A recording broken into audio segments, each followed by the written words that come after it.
Hello students, तो आज हम पढ़ने वाले एक नया टॉपिक जो कि है लॉ ऑफ सिमेट्री, जो कि सॉलिड स्टेट चैप्टर में पढ़ना है हमें। तो यहाँ पर लॉ ऑफ सिमेट्री को समझने से पहले हमें सिमेट्री एलिमेंट्स के बारे में समझना पड़ेगा। सिमेट्री एलिमेंट्स को समझने के बाद हम लॉ ऑफ सिमेट्री को अच्छे से समझ सकते हैं। तो सबसे पहले सिमेट्री का मतलब क्या होता है? सिमेट्री का मतलब होता है सेम सेम। जैसे कि अगर आपके पास कोई क्रिस्टल है, क्रिस्टल को अगर आप रोटेट करेंगे या फिर उसको रिफ्लेक्ट करेंगे या फिर उसको बेंड करेंगे तो वहां पर कोई भी चेंजेस नहीं आती है, वो सेम दिखता है, उसकी अपीयरेंस सेम होती है, तो उसे हम बोलते हैं सिमेट्री। और यही सिमेट्री का लॉ जो होता है, लॉ ऑफ सिमेट्री कहलाती है। लेकिन इसको कुछ अलग तरीके से हम समझते हैं। चलो स्टार्ट करते हैं। तो सिमेट्री एलिमेंट्स क्या होते हैं? एक ज्योमेट्रिकल एंटिटी होती है, जैसे कि एक प्लेन हो सकता है या फिर एक लाइन हो सकता है या फिर एक पॉइंट हो सकता है, जिससे कि हम अलग अलग सिमेट्री ऑपरेशंस यहाँ पर लगाते हैं। तो यहाँ पर कुछ हम सिमेट्री एलिमेंट्स पढ़ेंगे 4-5 तरीके के, जिसमें कि सबसे पहला जो है वो है centre of symmetry. Centre of symmetry का मतलब होता है वो पॉइंट जहाँ पर आप यहाँ पर ऐसे करके बना देंगे एंड इसके बाद आप इधर जाओ या फिर इधर जाओ, आपको सेम चीज मिलने वाली है, कोई भी अलग चीज नहीं मिलेगी, तो उसे हम बोलेंगे सेंटर ऑफ सिमेट्री। इसे हम डिफाइन करेंगे। It is defined as an imaginary point within the crystal such that any line passing through this point interact the opposite faces of the crystal at equal distance. कहने का मतलब है कि वो point जिसके अगर आप अपोजिट जाएंगे तो वही सेम चीज मिलेगा सेम डिस्टेंस पे।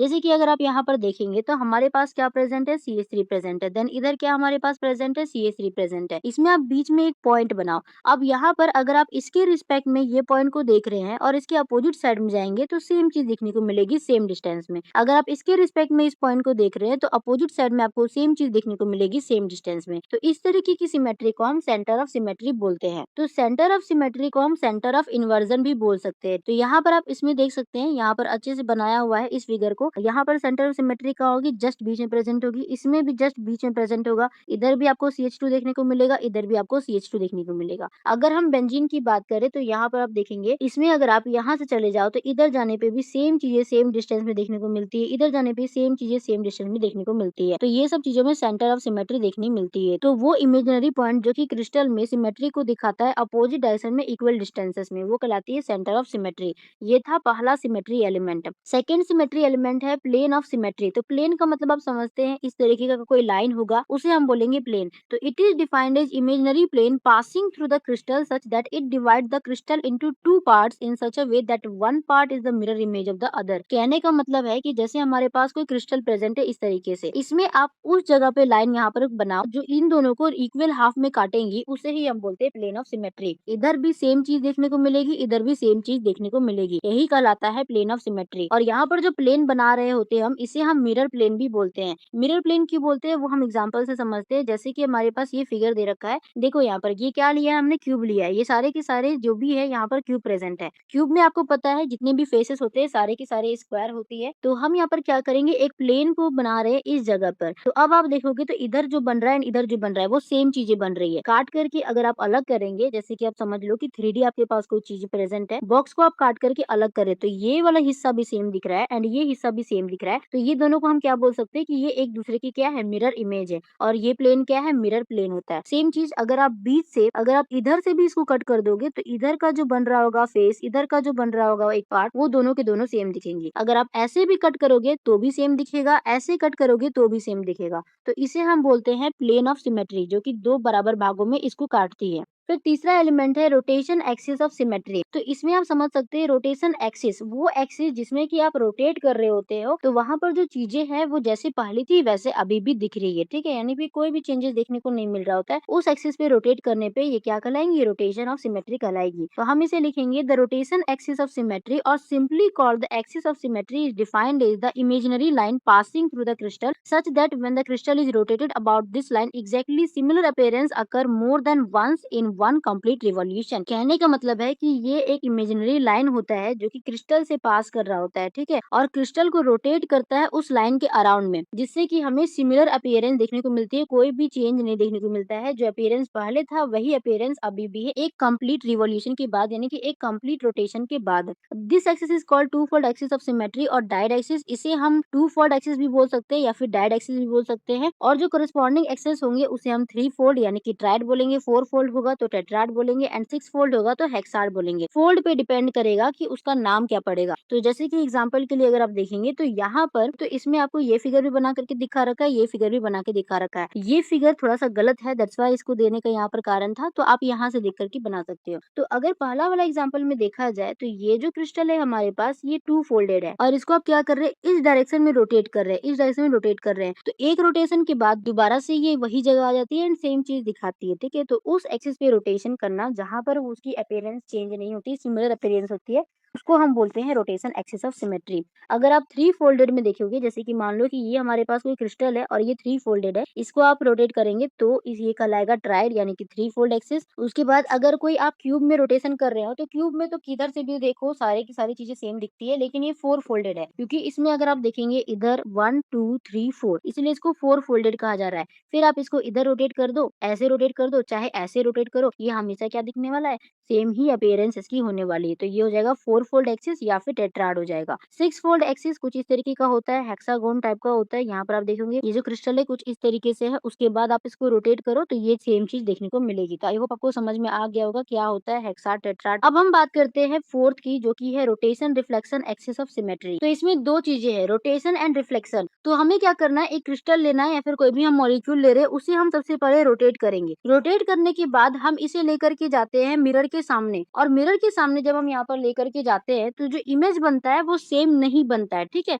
अगर वो सेम नहीं बन रहा होता है तो इसे हम बोलते हैं rotation reflection axis of symmetry. तो इसे हम लिखेंगे कुछ इस तरीके से, when the rotation of a molecule or a crystal about an n-fold axis or proper rotation is followed by reflection through a plane perpendicular to the axis is called n-fold rotation reflection axis. The new configuration obtained is not congruent but it is enantiomorphous। लेकिन ये क्या होती है, एनांसियोमॉर्फस होती है। जैसे कि देखो एग्जांपल के लिए हमारे पास एक यहाँ पर क्रिस्टल दे रखा है, ठीक है, और इस क्रिस्टल को सबसे पहले हमने रोटेशन किया तो यहाँ पर क्या था, ये पी था। रोटेट करके जब आप इधर लेकर के आएंगे तो पी जो है ये परपेंडिकुलर कुछ इस तरीके से चेंज हो जाएगी। जैसे कि पी था, अब कैसे चेंज हो गया, इस तरीके से चेंज हो गया। यहाँ पर अच्छे से देखना, ये पी था एंड इसको आपने रोटेट किया कुछ इस तरीके से, तो ये वाली चीज यहाँ पर आ गई और ये बन गया कुछ इस तरीके से। उसके बाद ये जो आपका क्रिस्टल है इसे आप लेकर के जब मिरर के सामने, आईने के सामने लेकर के जाओ और फिर उसको आप यहाँ पर देखेंगे तो ये जो क्यू है वो दिखेगा क्यू डैश की तरह, इस तरीके से दिखेगा, है ना। क्यू जो है ये उल्टा हो जाएगा। अभी जो पी था,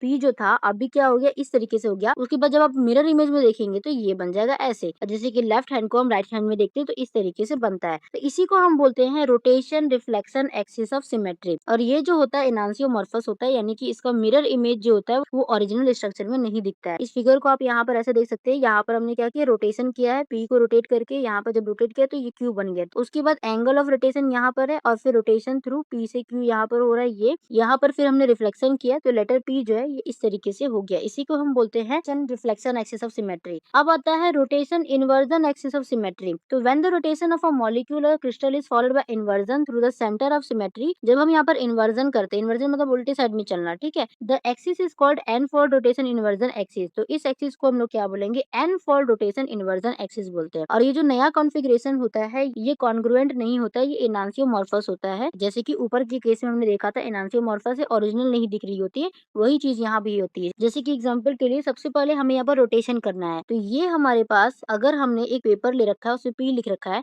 फिर उसको रोटेट किया तो ये क्या हो गया, क्यू बन गया इस तरीके से, पी और ये बन गया क्यू। उसके बाद आप क्या करेंगे, एक इमेजिनरी पॉइंट लेंगे और उस इमेजिनरी पॉइंट से आप ऊपर की ओर जाएंगे या फिर नीचे की ओर जाएंगे तो ये क्या कहलाएगा, इन्वर्जन कहलाएगा। इन्वर्जन करने के बाद पहले वाले जो चीज हमारे पास प्रेजेंट थी, बाद वाली चीज से उसको अगर आप कंपेयर करते हैं तो वो सेम नहीं दिख रही होती है, ठीक है। सेम दिख भी सकती है, सेम नहीं भी दिख सकती है। तो यहाँ पर रोटेशन किया, रोटेशन करने के बाद इन्वर्जन कर रहे हैं तो इसे हम बोलेंगे rotation inversion axis of symmetry. तो ये कुछ टर्म्स थे जो कि हमें पढ़ना था, 5 टर्म हमने पढ़ा, centre of symmetry, plane of symmetry, axis of symmetry and 2 और, ठीक। तो ये होता है। तो लॉ ऑफ सिमेट्री क्या कहती है, all crystals of same substance possess the same symmetry element arranged in the same way irrespective of their size and shape. कहने का मतलब है कि जैसे कि हमारे पास NaCl का प्रेजेंट है, हमारे पास क्रिस्टल, कोई बड़ा क्रिस्टल है, कोई छोटा क्रिस्टल है, एंड जब इस क्रिस्टल में हम सिमेट्री देखेंगे, प्लेन ऑफ सिमेट्री देखेंगे या फिर एक्सिस ऑफ सिमेट्री देखेंगे, जितना भी 5 टर्म्स पढ़ा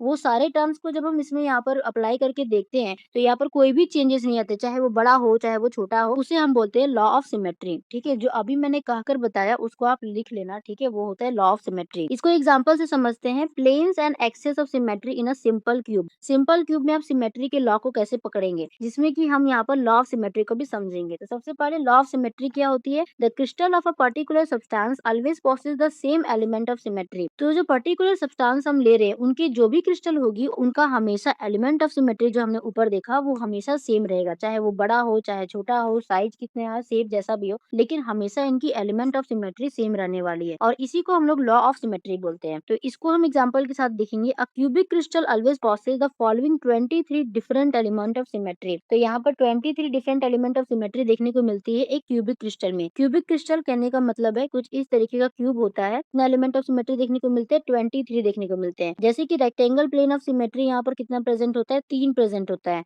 diagonal plane of symmetry 6 present होता है। 4 fold axes of symmetry 3 present होता है। 3 fold axes of symmetry 4 present होता है। 2 fold axes of symmetry 6 present होता है and centre of symmetry 1 present होता है। तो यहाँ से यहाँ हो गया 9 एंड यहाँ से यहाँ हो गया आपका 13 एंड यहाँ हो गया 1, यानी कि 9 और 1 10 एंड यहाँ पर 13 हो गया 23। ठीक है, तो सबसे पहला जो है ये है रेक्टेंगल प्लेन ऑफ सिमेट्री। तो इसको आप किस तरीके से रखते हैं? एक तो इस तरीके से रख सकते हैं, एक इस तरीके से रख सकते हैं एंड यहाँ पर एक इस तरीके से रख सकते हैं। तो 3 तरीके से हम क्या कर सकते हैं? रेक्टेंगल प्लेन ऑफ सिमेट्री हमें यहाँ पर क्यूब में देखने को मिलती है। सेकंड है डायगोनल प्लेन ऑफ सिमेट्री। तो डायगोनल्स को मिलाते हैं हम, यहाँ से यहाँ ये डायगोनल हो गया, यहाँ से यहाँ ये डायगोनल हो गया। अब ये डायगोनल ऑफ सिमेट्री जब इस तरीके से करेंगे तो ये भी मिरर इमेज बनाएगी, पीछे वाला भी मिरर इमेज बनाएगा। और फिर आप यहाँ से इस तरीके से इसको कट करते हैं तो ये भी मिरर इमेज बनाती है, पीछे वाले भी मिरर इमेज बनाती है। तो इस तरीके से करके हम 6 टाइप से बना सकते हैं। एक नीचे से बना सकते हैं, ऊपर से बना सकते हैं, दाएं बाएं ऐसे बन सकता है। तो 6 बनता है, क्योंकि 6 फेसेस है तो 6 टाइप के आप यहाँ पर बना सकते हो। ठीक है, तो डायगोनल प्लेन ऑफ सिमेट्री कितना हो जाएगा? 6 हो जाएगा। फिर 4 फोल्डेड एक्सेस ऑफ सिमेट्री यहाँ पर तो हमने बताया था ये 4 इस तरीके से है।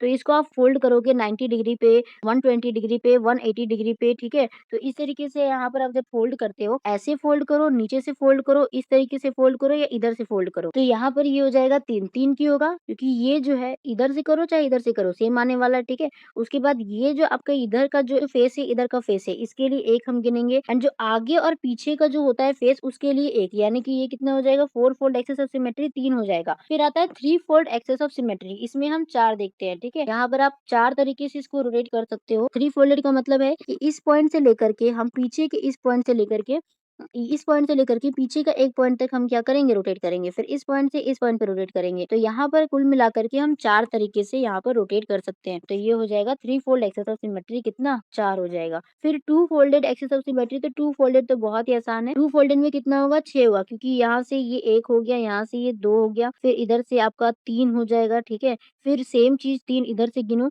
तो यहाँ पर आपके कितने आ जाएंगे? 6 आ जाएंगे। और सेंटर ऑफ सिमेट्री, क्योंकि सेंटर ऑफ सिमेट्री एक ही प्रेजेंट होता है, बीच में हमें लेना है, एक ही पॉइंट बना सकते हैं, तो सेंटर ऑफ सिमेट्री 1 होगा। तो कुल मिलाकर के हम कितना कैलकुलेट करते हैं? यहाँ पर एलिमेंट ऑफ सिमेट्री 23। तो क्यूब में याद रखोगे 23 होता है। इस तरीके से फिगर आप यहाँ पर ड्रॉ कर लेना। तो ये हो गया हमारा लॉ ऑफ सिमेट्री। तो ये खत्म होता है। लॉ ऑफ सिमेट्री क्या हमने बताया? लॉ ऑफ सिमेट्री जो होता है किसी भी क्रिस्टल के सेम सब्सटेंस का हमेशा जितने भी एलिमेंट्स हम देखेंगे सिमेट्री एलिमेंट वो सेम होता है, वो चेंज नहीं होने वाला है। ऐसा नहीं कि अगर आप बड़ा लोगे तो वो चेंज हो जाएगा, छोटा लोगे तो उसकी सिमेट्री नहीं मिलेगी या फिर उसकी सेंटर ऑफ सिमेट्री अलग हो जाएगी। ठीक है, तो इस तरीके से नहीं होता है। वो साइज और शेप अलग अलग रहने पर भी उसकी सिमेट्री एलिमेंट जो होते हैं सेम होती है। इसी को हम बोलते हैं लॉ ऑफ सिमेट्री। अब यहाँ पर जब हम रैशनल इंडिसेस पढ़ा रहे थे तो वहां पर हमने 2 चीजें देखी थी, क्रिस्टोग्राफिक एक्सेस और एक्सियल रेशियो। तो इसे हम यहाँ पर समझ लेते हैं क्योंकि वहां पर छूट गया था। अगर आपको ये नहीं समझना है तो आप इस वीडियो को यहीं पर स्किप कर सकते हो। तो क्रिस्टोग्राफिक एक्सिस और एक्सियल रेशियो क्या होता है? तो in order to describe relative direction and orientation of phases and planes within the crystal,